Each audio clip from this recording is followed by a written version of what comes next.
Turn it on. Are we gonna watch the movie on The Simpsons? Guys, these guys here, stop talking. That's fair. We'll get to all that.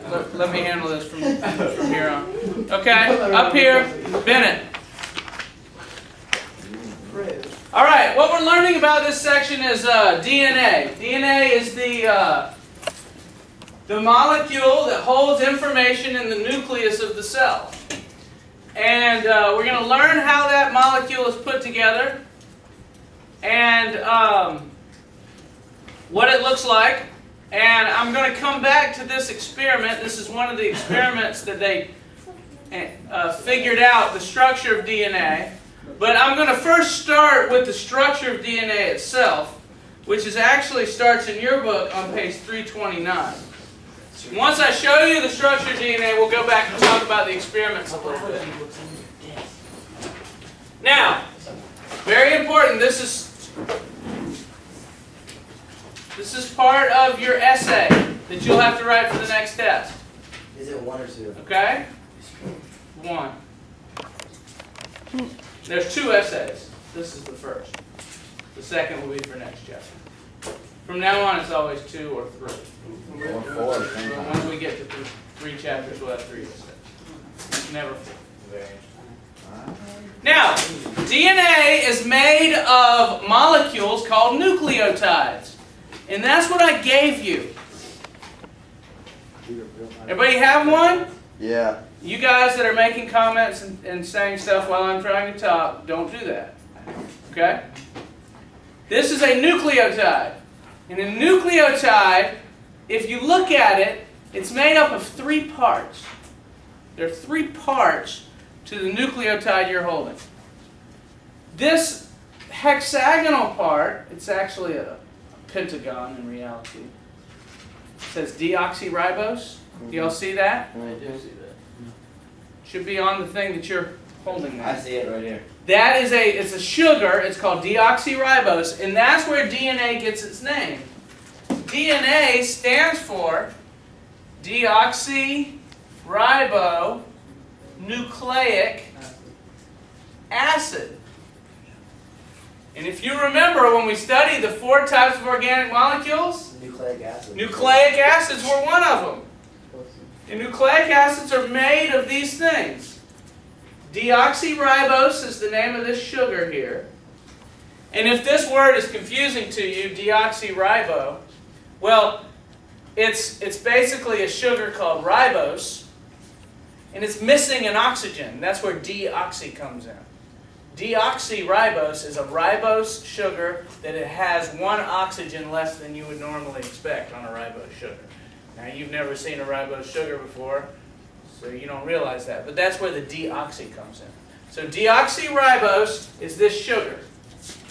And attached to that sugar on the bottom, there's a little phosphate group. See where it says phosphoric acid? That's a phosphate group. It's basically a phosphorus atom with a couple of hydrogens and oxygens connected to it. So you got the sugar, deoxyribose, the phosphate, and one other thing connected sticking off the side. Do you remember what we call that from chapter 3? It's a nitrogen base. A nitrogen base. And why do we call it a nitrogen base? Because it has a bunch of nitrogens in it. Wait, I have a question. Here's your sugar, hold on. Here's your sugar, here's your phosphate, and here's your nitrogen base. This thing they're showing here is this thing that I handed out in kind of a little different orientation. It's kind of turned this way. Yes? Haven't we already gone over all this? Yes, that's what's good about it. We have talked about it a little bit. I want to go back to that. So if you take this nucleotide, sugar, phosphate, nitrogen base, we actually see that there are 4 types of nitrogen bases. The first type is called adenine. That's this one actually. Do you see how this and that are the same thing? Only they've turned that backwards in this way? Maybe? This one's called adenine. This one's called guanine. This one's called cytosine. This one's called thymine. DNA has those 4 types of nitrogen bases. Now, how do you know that they're nitrogen bases? You can see a bunch of nitrogens in them. Nitrogens. And there's some more. Look, nitrogen. That's how you know that it's a nitrogen base.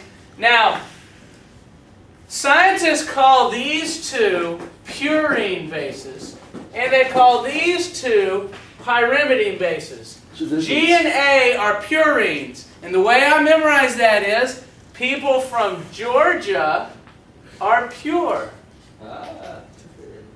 People from Georgia are pure. G and A are the purine bases. What's the difference between a purine base and the prime? People from Connecticut, CT, are pyromaniacs. It's a little joke about people from Connecticut. You see? People from Georgia are pure. People from Connecticut are pyromaniacs. What about you? That's how you can remember purines and pyrimidines. What's the difference? I'm from LA, so you know. I'm neither one. So, what's the difference between purines? What's the difference? What's the difference between purines and pyrimidines? Well, just look at them, and you can see the purine bases are double ringed, and the pyrimidine bases are single ringed. So Just like Georgia is a bigger state than Connecticut. The purines are bigger molecules than the pyrimidines. why is that? It's just the way they're shaped. Does it have an Like advantage? God made him. A Ford is bigger than a Datsun, than a Nissan. Just is. The purines are bigger than theirs. Okay. So, what is one of these things called? Nucleotide. Nucleotide. Very good. What's a nucleotide made of? Phosphate group. Phosphate group, sugar, nitrogen base. Now, these things, these nucleotides will connect together to make our DNA molecule. How do they do that? Well, there are special rules we call the base pairing rules. Cytosines always connect to guanines. G and C always connect together. And adenines always connect with thymines.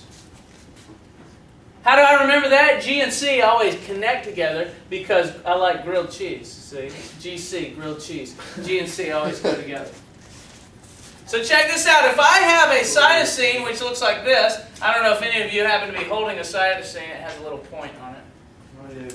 And if I have a guanine, it looks like this. The guanine has a little indentation, triangular indentation. And if I turn the guanine upside down, it connects real well with the cytosine. Click. It clicks together. And these things are shaped like puzzle pieces. Maybe some of you are holding an adenine. It has a little curve. Yes. And that connects really well with a thymine, which has an indentation curve. And if you turn that upside down, they connect together. And these things will also connect together this way, like puzzle pieces. It's like a ladder. And it forms what looks like a ladder. DNA. A DNA ladder. I'm going to build a little bit for you here. And then we're going to talk about it. Build the whole thing. How fast can you go, bro? I can't go very fast.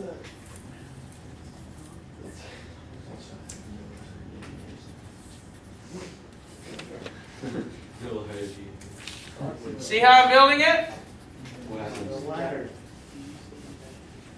Give me more room. You can't a little unconnected there. It's about halfway down.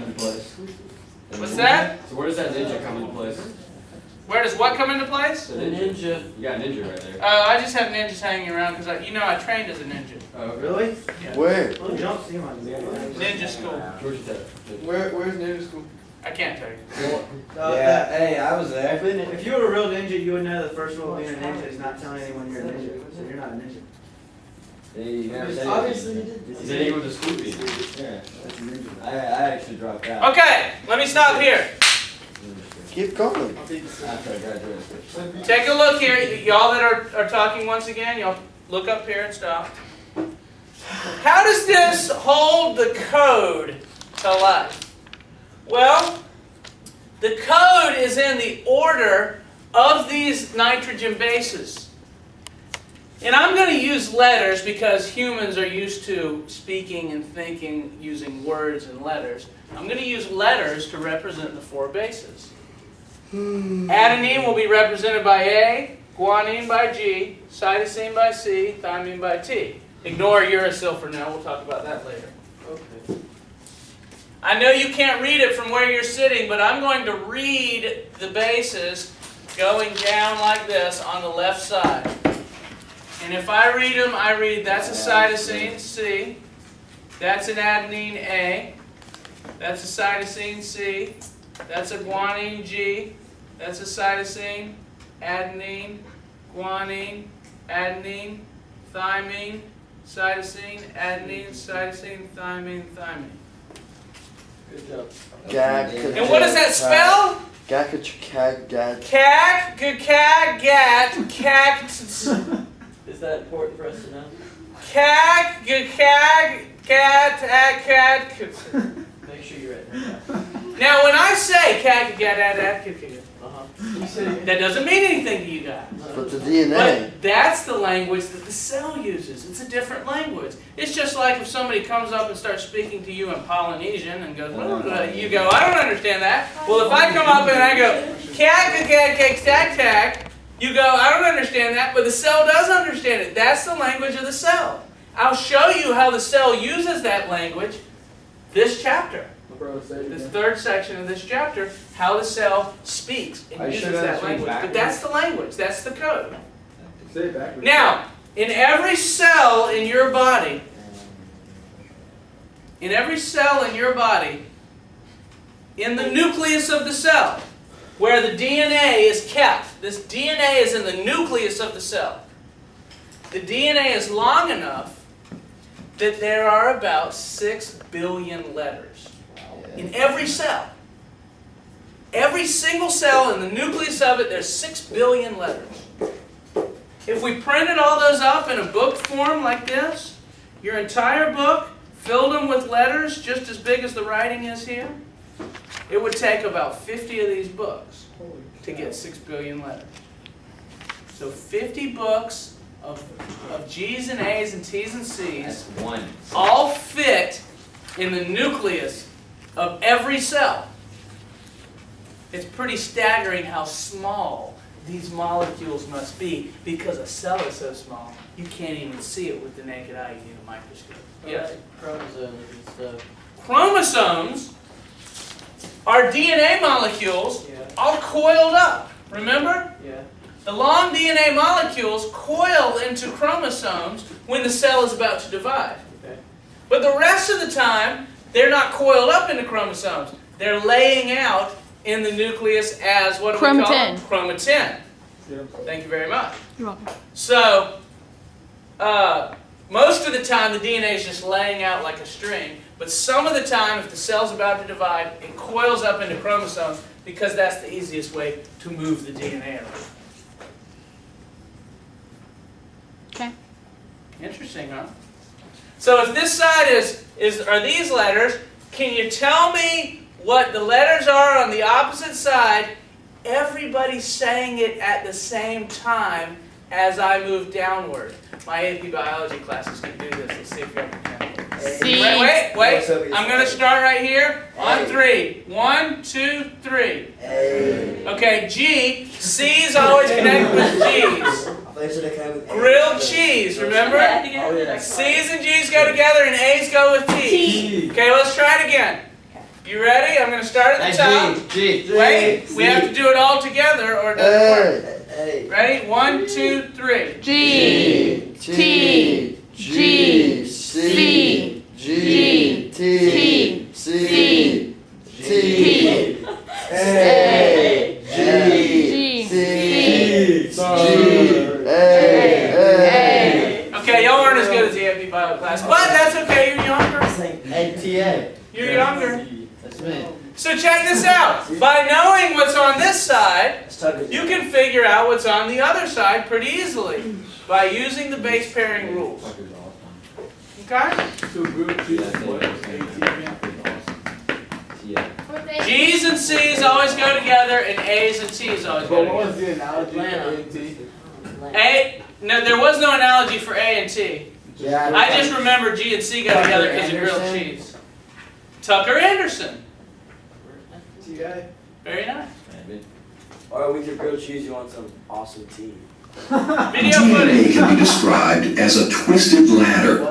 The two sides of the ladder form the backbone of DNA. It is the rungs of DNA that hold all the genetic information. Each rung is made up of a... Okay, you guys are talking again. Okay, it's every day with y'all. I have to do this. Just stop. Watch the video. of a pair of chemicals called bases. There are just 4 kinds of bases, and they only form 2 types of pairs. A DNA ladder can have hundreds of millions of rungs, and the bases can be arranged in thousands of different orders. Bro, Hold up. Yeah. Question. so what if you have like, is it possible to get like C and T Together, going what if- across? Like what if that happens? No, that's a mistake, and the cell doesn't let that happen very So easily. like our cell structures are like It's called a perfect, mutation kind of? if it does happen. But what's that? Our like cell structures are like perfect then Yeah, pretty. inside of us. Yeah. Now this is the DNA inside of the nucleus of a cell. Okay. So what if like, so if someone has a mutation, is it because of that? Well, sometimes if you like solar radiation or something like that can knock one out, and then the cell has repair enzymes that come and look at it and replace the one that got knocked out with a new one. Solar. Now sometimes the replacement is a mistake, and it will put the wrong one that really doesn't fit very well in there. That's a So mutation. does that show externally?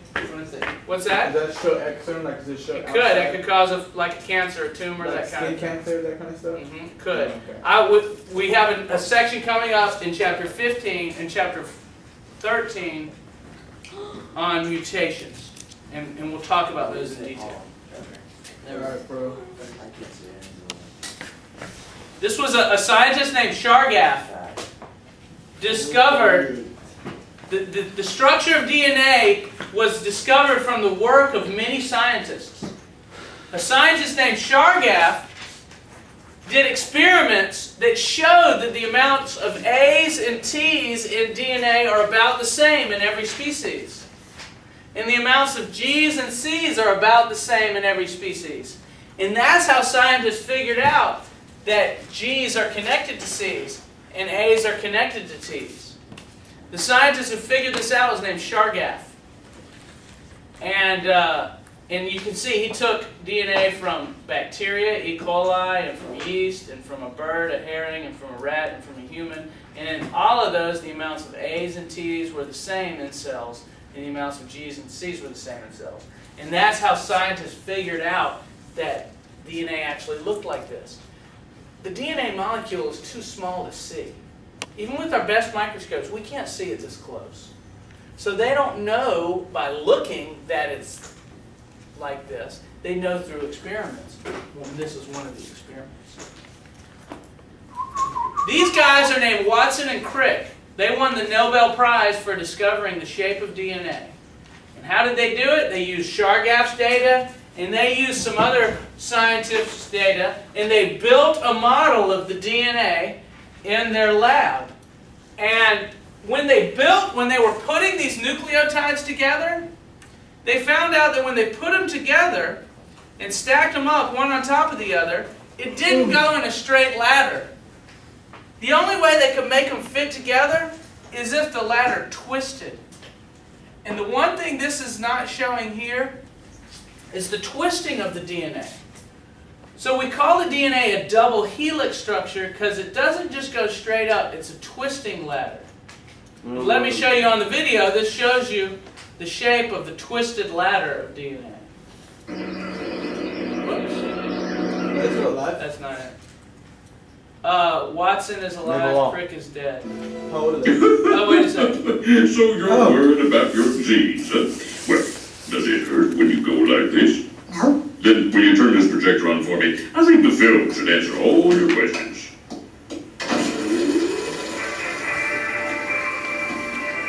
you ever wondered why fat parents have fat children? Or why Chinese parents have Chinese children? It's no coincidence. It's because of DNA. Hi, I'm Troy McClure.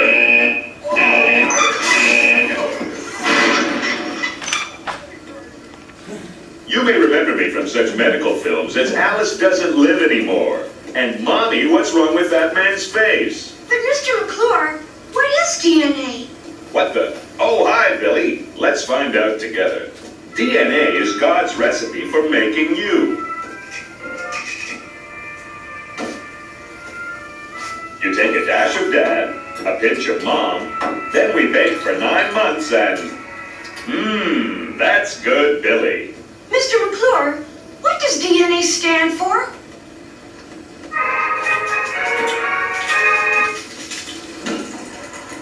That didn't answer anything. I need more information. Would you like to see it again? Isn't there any way I can change my DNA, like sitting on the microwave? Not according to any movie I've ever seen.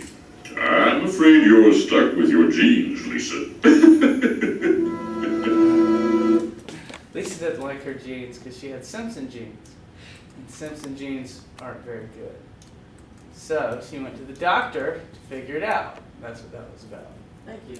So anyway, this is James Watson.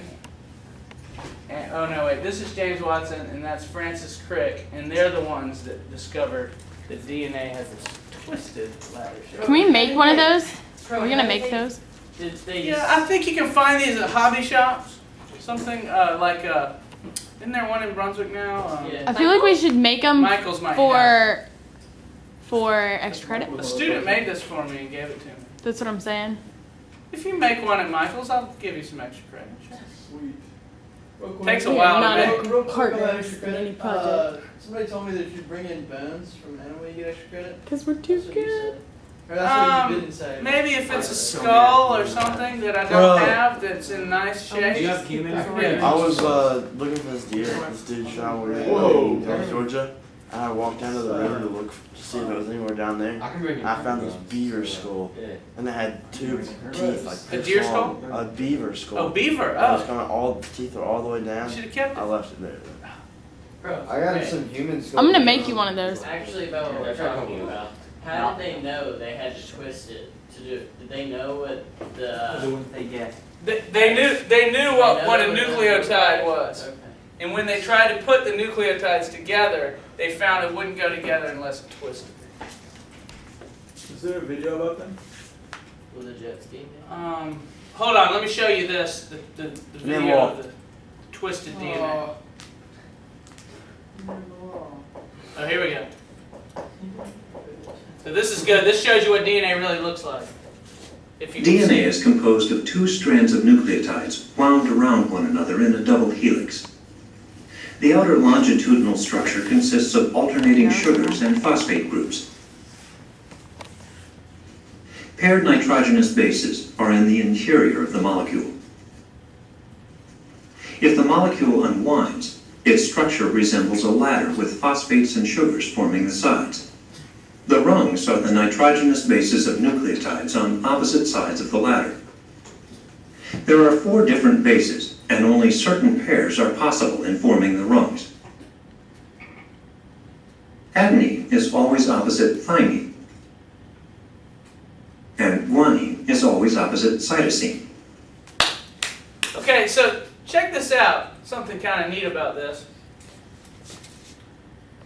The 2 bases in the middle are joined by very weak bonds. We learned about them way back in chapter 3. They're called hydrogen bonds. And the hydrogen bonds joining the bases together are weak and do not hold very strongly. However, the bonds on the sides of the ladder that bond the phosphates to the sugars, phosphate, sugar bonded together, those are very strong bonds called covalent bonds. Remember we studied covalent bonds? The sharing of electrons, those are real strong. So you can't really break the ladder this way very easily, but you can break it down the middle. This gives the ladder the ability to be unzipped, like a zipper. And we'll find that when DNA copies itself, that's what it has to do. It has to be unzipped in the middle. And then it can be easily copied. I'll show you how that works tomorrow. Isn't that cool? Mm-hmm. One more video about DNA. Enable all. Enable all. There you go. Finally. Oop, there's some DNA in the nucleus. Is that a real microscope? DNA contains two strands of building blocks called nucleotides, arranged like a spiral staircase.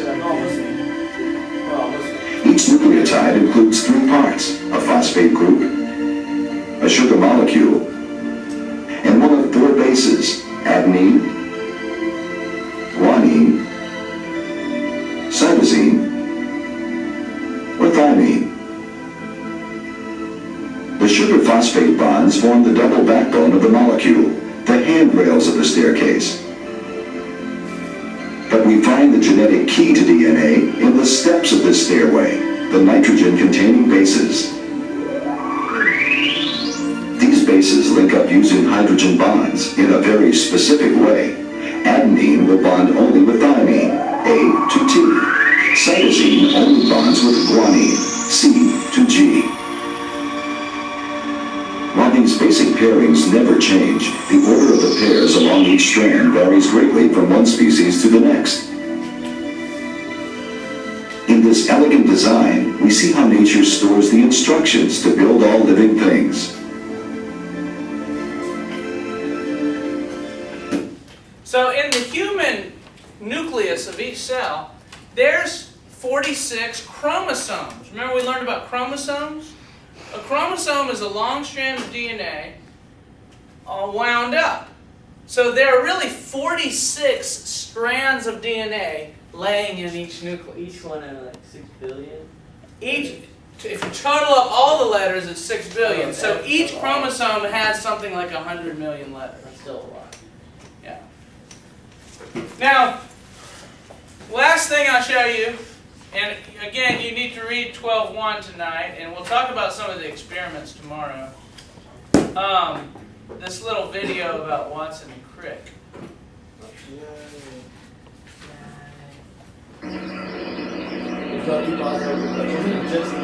If one event is to mark the beginning of the biological revolution, it is the discovery 35 years ago of the structure of DNA. James Watson was a postdoctoral fellow at England's Cambridge University. In 1953, he and colleague Francis Crick proposed the double helix structure of DNA. They would stun the scientific world. With their simple tinker-toy model, they revealed the form and function of the master molecule of life. For their achievement, they would win a Nobel Prize. The formulation of the double helical structure of the deoxyribonucleic acid. The profound implications of their discovery had already begun to change the study of life forever.